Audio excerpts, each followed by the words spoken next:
Is our system of government cracking under the strain? Emergency powers, road law enforcement, the rise of socialists, and the 25th Amendment. And nobody gives a better speech and insight than Bob Barr, and he is a Madison Forum Member, and we're very pleased he's here with us this morning. Thank you. Appreciate the invite.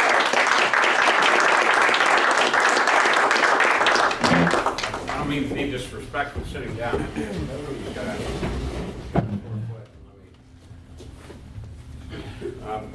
First of all, thank you for letting me join you all. I always enjoy it. I don't get to the meetings enough, but I do enjoy it because of what we just saw.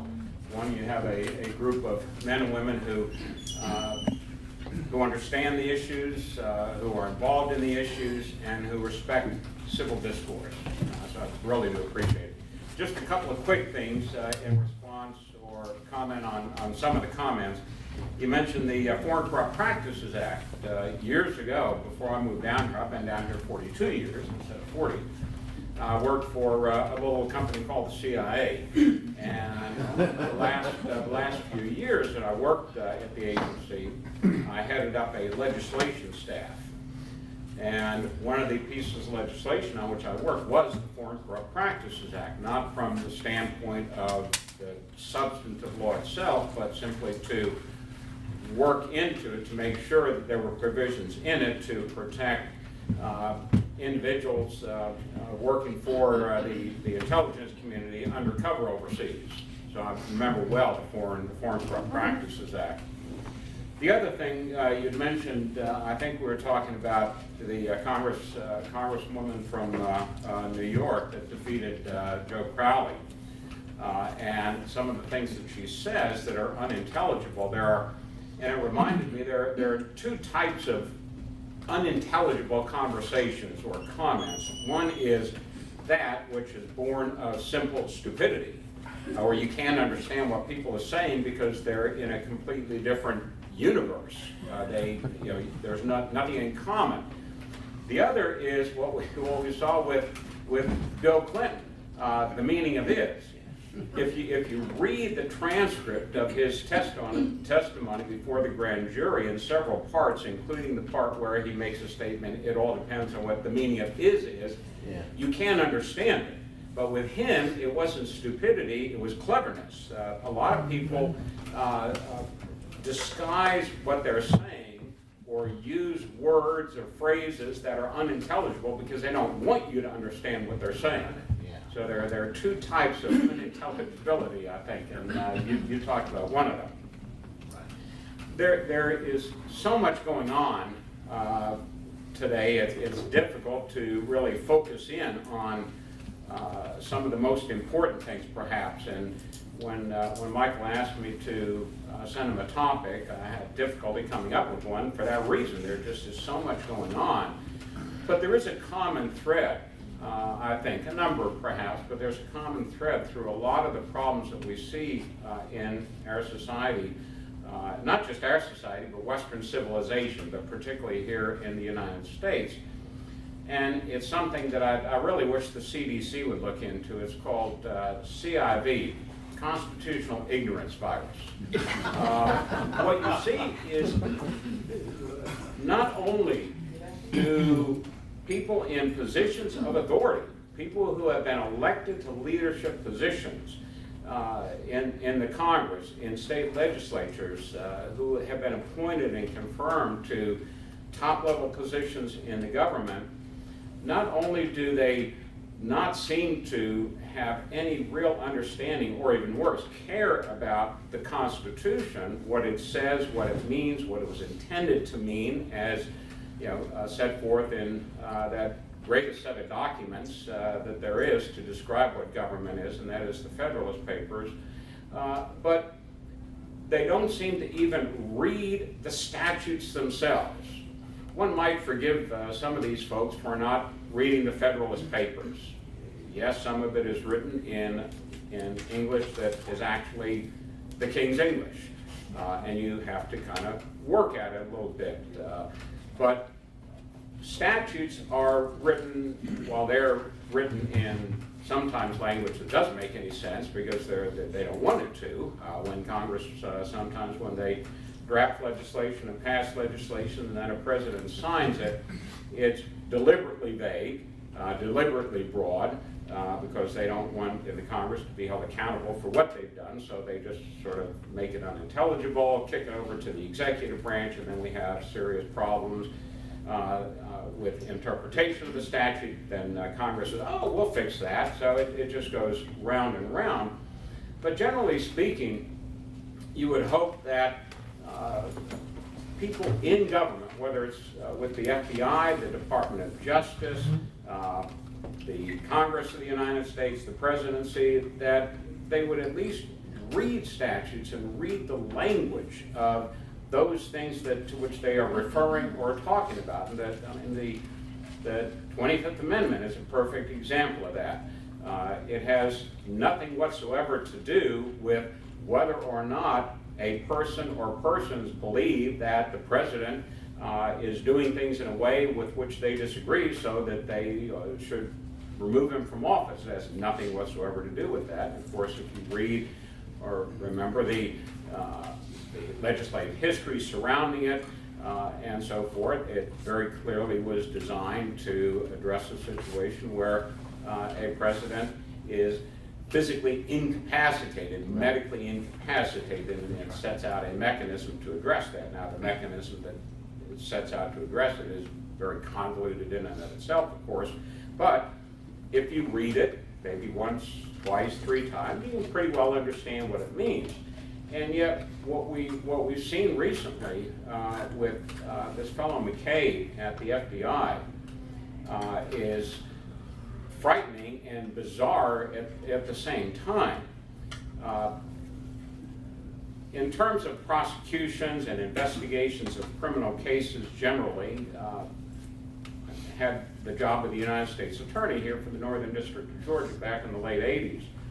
And you don't have to be a U.S. attorney to understand, as all of us in this room do, that the way the government approaches criminal laws is not the way we see with Robert Mueller, Bob Mueller, and that is to go out and find a crime wherever you can, however you can, however long it takes, however much money you spend, go out and find a crime.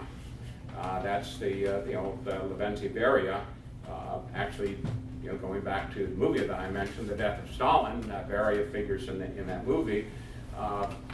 Bring me the man and I'll find you the crime. If you are charged to go out and find a crime, particularly nowadays where we have many thousands, well over 4,000 criminal laws, federal criminal laws and regulatory offenses, it's not that hard to find a crime. That is an abuse of the system. Not only that, in terms of a prosecutor, but investigators. As the U.S. Attorney, it befell me to work with federal investigative agencies. The U.S. Attorney does not have a staff of investigators. We rely on the federal investigative agencies, each of which is charged by statute with jurisdiction. That's laid out in statute. The FBI has jurisdiction to investigate certain statutes, the DEA does, the IRS does, and so forth.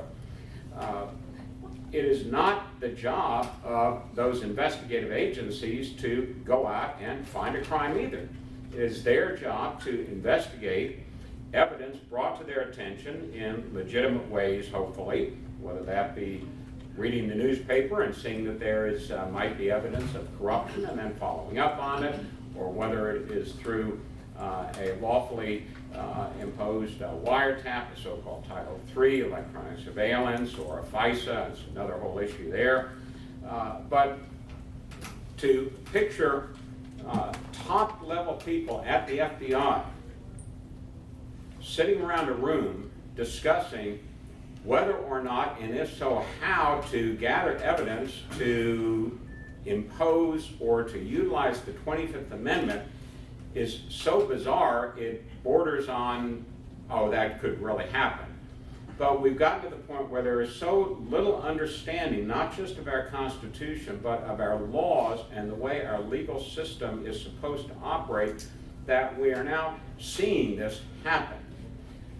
And it is a part of what Michael referred to a few moments ago as the deep state. That is the operatives in the government, clothed with the power of law, under color of law, as they say, operating according to an agenda and sort of in a parallel universe where they can in fact do whatever they want because they believe that they are righteous, and it's that arrogance born of that feeling of righteousness, and they alone have the solutions, and they alone can correct, as was, I don't know whether you all saw the movie The Shining, where Jack Nicholson is in the room with the butler, and he says, I had to correct them. That's what these government folks think. They have to correct the rest of us. And I don't think that what we see with McCabe is an isolated incident. I suspect that what we're seeing is the tip of the iceberg.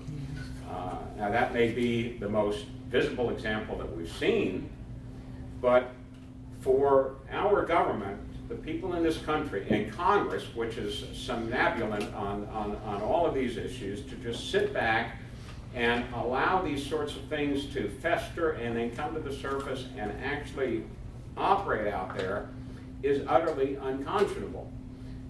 Congress, I mean, we know what's going on, and we're not privy to all of the information that they have. They must know what's going on, yet they have gone the path of deliberate ignorance. And that can be the basis for a crime. You know, if you have individuals engaged in criminal activity because they have made themselves deliberately ignorant of what's going on in a criminal conspiracy, for example, a racketeering case, simply saying, well, gee, I didn't know what was going on, will not necessarily absolve one of criminal liability if it is deliberate ignorance. Congress, that's the path that Congress seems to have taken. They are allowing these things to occur, largely because they have either forgotten or have chosen not to exercise the third vital responsibility of the Congress, that is oversight. Is sort of the overlooked responsibility of the legislative branch, in addition to passing legislation, exercising legislative authority under Article 1 of our Constitution, and appropriating monies, also set out in Article 1. It is the oversight responsibility is an implied but very clear responsibility of the Congress. The President has constitutional responsibility to see that the laws, to take care that the laws be faithfully executed, but Congress has a very clear implied authority to see that the laws, that is legislation that Congress passes, that is then signed by the President or passed over a veto, that it is carried out, that those laws are carried out consistent with the letter and the intent of the legislation as passed by the Congress. And yet there's very little, almost no real oversight conducted by Congresses, and it's not just this Congress or the last Congress or the 113th Congress. This goes back decades. Congress does hold oversight hearings, but more often than not, as a matter of fact, they almost always are simply exercises in partisan politics to use the power of the Oversight Committee, the Government Reform and Oversight, or Government Oversight and Reform, I think as it's now called, committee. I had served on that when I was up in the House. They will hold hearings, but usually it's because the leadership, whatever party is in the majority, has decided, oh, let's have a hearing to bring attention to, during the Clinton administration, for example, we want to look at whether there was violation of labor laws. So they directed committee hold a hearing on that so that we can have some publicity surrounding it or whatnot. Or Benghazi.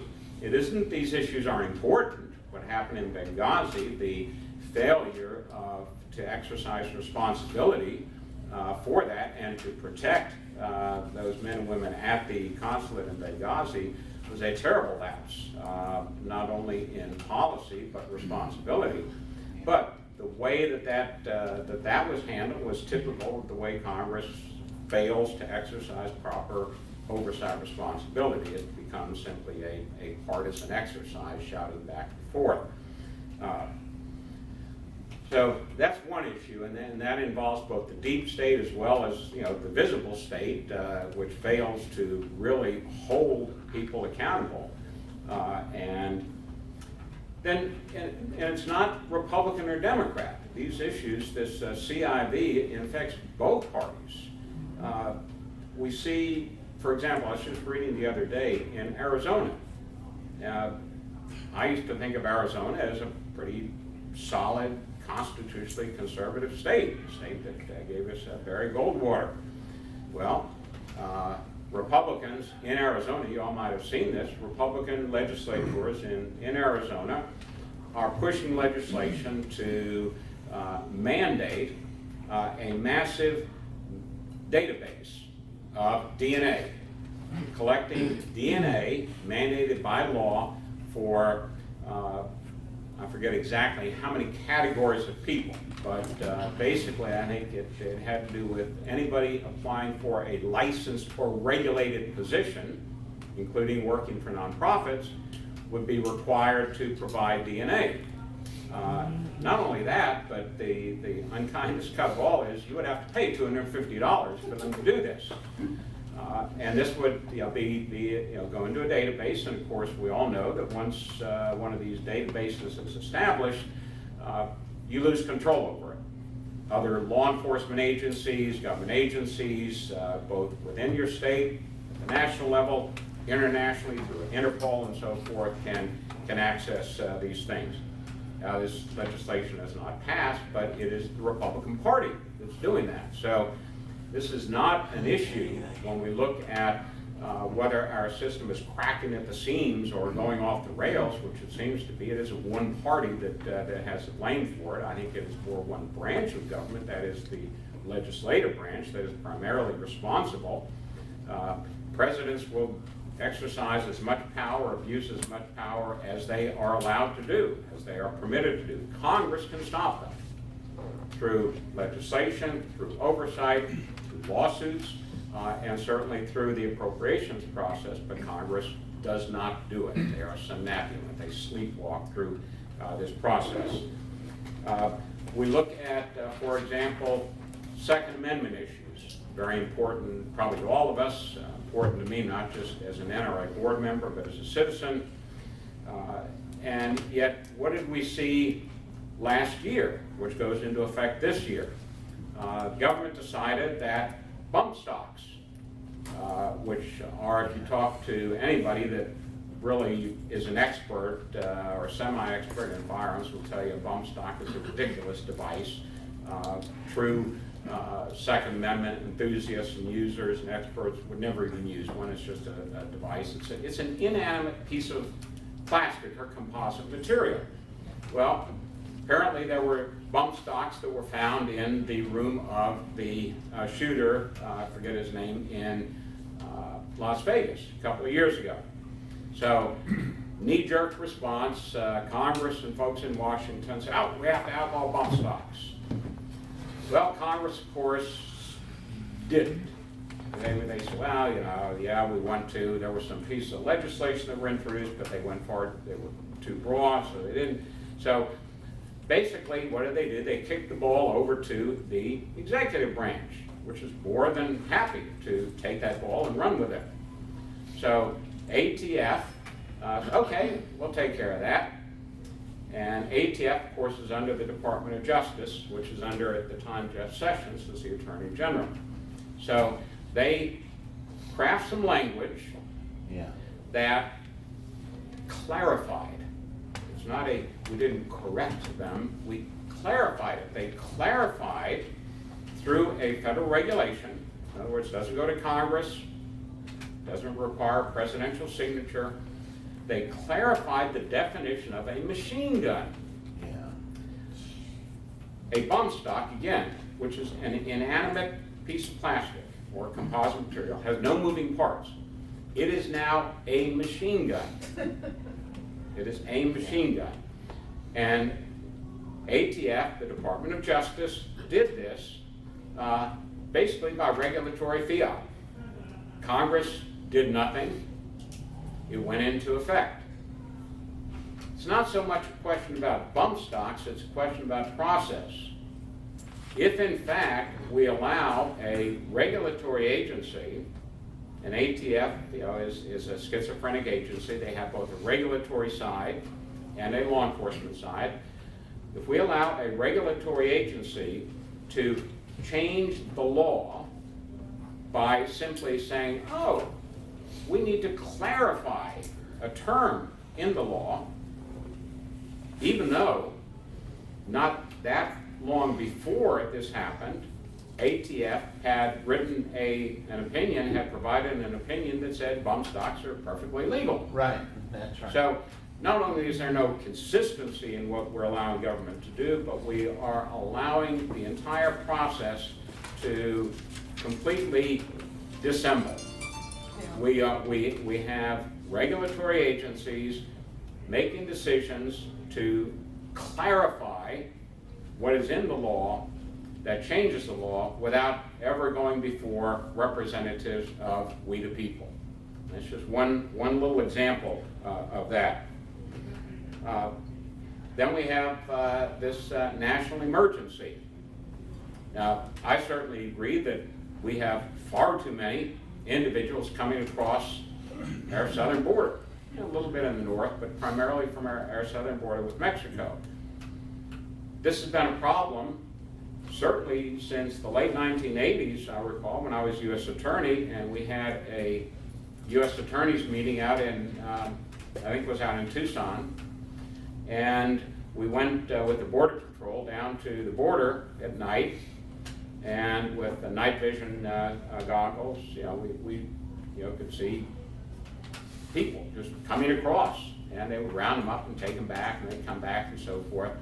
This is not a new problem, yet it is now a national emergency. And again, regardless of the substantive issue involved, and there is a substantive issue involved here, but to torture the language of national emergency, which unfortunately in the federal law, the National Emergency Act of 1976 or so, does not define what it is. It simply says, if the president declares that there is a national emergency, then the president can do certain things with certain laws, move things around, take authorities, exercise authority not otherwise explicitly permitted. One doesn't have to be a rocket scientist. I think even the Congress lady from Queens could figure out that, hey, this is great. If a problem that we've had and demonstrably had and understood to be a serious problem for decades is now all of a sudden a national emergency, allowing the president to take liberties with the laws. Think of all of the things we can do if we simply say there is too much gun violence out there. It is an emergency, and then set in motion various exercises of the law that otherwise would be prohibited. Climate change. It's an emergency. I mean, one could go on and on, but the point is that if we the people, particularly through our representatives in the Congress, simply sit back and allow these things to happen, and it is very difficult to stop them, Michael, as we talked about at the very beginning, then guess what? They are going to happen. And in our two-party system, which is a closed two-party system, every president, when they assume office, considers the power that they inherit from their predecessor to be the floor, not the ceiling, for the power that they will then exercise. Other than perhaps Calvin Coolidge, Madison, great president, he understood and actually lived up to the limitations set forth in the Constitution, not just because he helped write it, but he really understood it and believed it. I mean, when he was faced in the War of 1812 with a lot of pressure to simply do things as the president, because after all, the president is the commander-in-chief, he resisted. He expressly resisted that, went to Congress and did it the right way. But it was a long time ago, sort of say in a universe long, long ago, far, far away. So we have all of these things coming to a head. Regulatory agencies making law, Congress sitting back and allowing all manner of things to happen. The deep state, like Smurfs running around doing all of these things. Discussion of the 25th Amendment by rogue FBI officials who should be prosecuted for what they did and apparently are doing. Special prosecutors and special counsels out there looking for crimes. I mean, it goes on and on. Again, to me, ultimately, the primary responsibility for all this rests in Congress. Congress has absolutely, utterly, disgracefully failed to exercise its responsibility over what is happening in our government. Presidents are bad enough. Rogue presidents, I mean, presidents who abuse the laws, who do things they shouldn't do, whether it's Obama, whether it's the current president, whichever.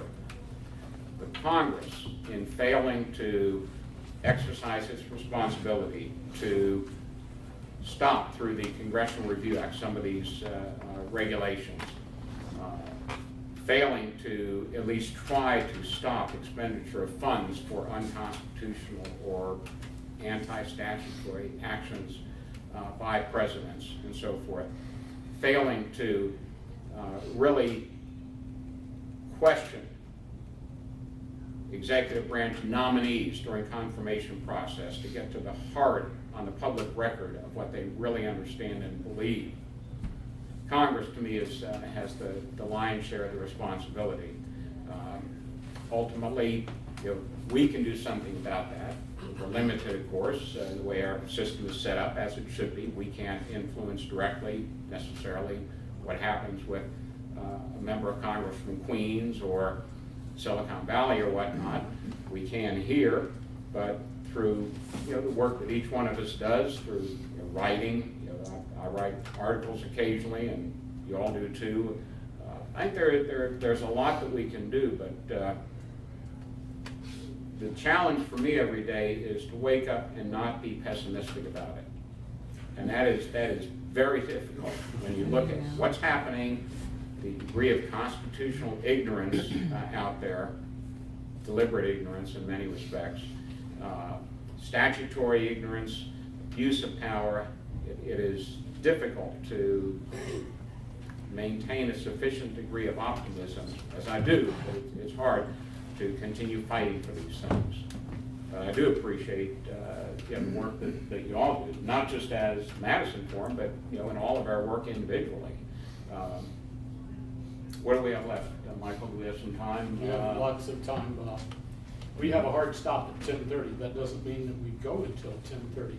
But as long as we have questions going around the table and you're willing to stay, can stay to address. Well, I'd like it. If I could. I haven't seen Christina for a while. What are your thoughts on this, or do you have a question or something that I haven't touched on? Because you have a tremendous background as well. Just for those of you who do not know who Christina is, she has her PhD in political history. She's a professor at Kennesaw State University and has taught at several other colleges. She's a Madison Forum Member, and she is wonderfully brilliant. probably shouldn't say anything. Put while you're at it.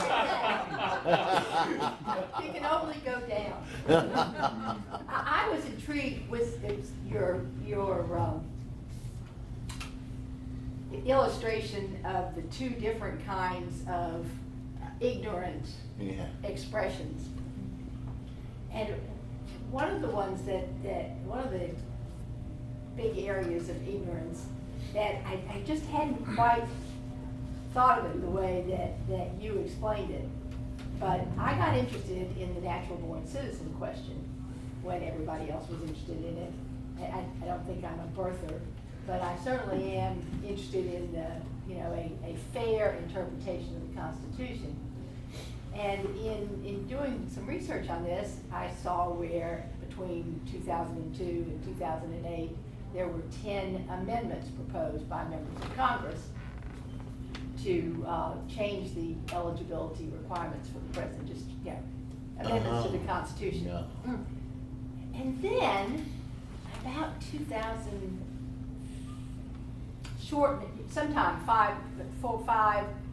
years after that, a law professor, I think she's a law professor named Sarah Harrelly, wrote a law review in which she openly argued that since it is now impossible to get amendments passed, we'll never get any more amendments passed in this country. And I think you've probably heard that, and I sort of wondered where that came from. The failure to get what they wanted means no amendments can be passed. Now we have, she just nakedly says, now we have to change the meaning of the words. And, in a global society, why should somebody have to be a certain race or color or that nonsense? We should understand a natural born citizen in a broader context. And that will allow us... Human context. Right, fair, just, wise. And so we don't need to change the wording of the Constitution, we just change the meaning of the words. All depends on what the meaning of the... So what is natural, right? I mean, that's another very, very timely debate that we ought to be having, that Congress ought to be having, and that is what is the meaning of, what is the purpose and meaning behind that part of the 14th Amendment. Well, and this is actually in Article 2, Section 3, I think. Article 2, Section 2, anyway. This is the actual language. In terms of citizenship. Yeah, it says, this is what you have to be in order to be president. 35, 14 years. Okay, president, I'm sorry. I thought you were talking and about a natural born citizen. Natural born. Yeah, persons 14 born in this country. Well, and the people who want to confuse us immediately jump to the 14th Amendment and say that changed everything. Yeah. Well, I wasn't trying It to confuse changed it. nothing about the eligibility of the president. No. But you're right, though, the language, when we're talking about language, what it means, what it was intended to mean, the history behind it, is as important in something as simple, what should be simple as what are the requirements for serving as president, be a natural born citizen, as they are when, if you look at something maybe slightly more complex than the 14th Amendment in terms of where you are born determining whether or not you're a citizen, and whether or not that, what does it mean to be subject to the laws of the country and so forth. That debate is a very, very important one as well. But both of those, questions when you look at the language in the Article 1 as well as in the 14th Amendment are critical.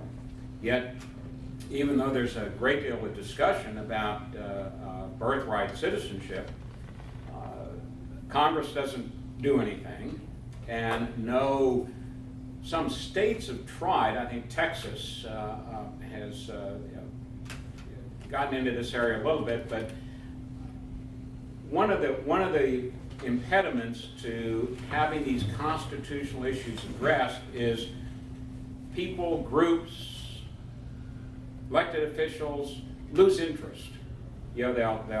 Something will be in the news and they'll have a problem in Texas, so there will be a move by the Texas legislature or to pass a referendum with regard to birthright citizenship, but then people sort of lose interest in it. And that is an issue that is so ripe for decision by the Supreme Court to clarify that. Right. There is a very strong case could be made with regard to the 14th Amendment that we don't need a constitutional amendment to address or clarify that. That's right. You can simply go back to the legislative history, the debates surrounding it and so forth, and easily and legitimately, I think, reach the conclusion that if a person is born of parents not lawfully in this country, citizens of another country and subject to the rules and sovereignty of that country, that they are not clothed with citizenship, American citizenship. But it's just what's lost. helpful is this ISIS bride is the news media is actually having to talk about citizenship, because the narrative has been, if you're born in America, it doesn't matter where you came from, nothing matters, you're born in America, you're an American citizen. Well, not so fast. Very good point.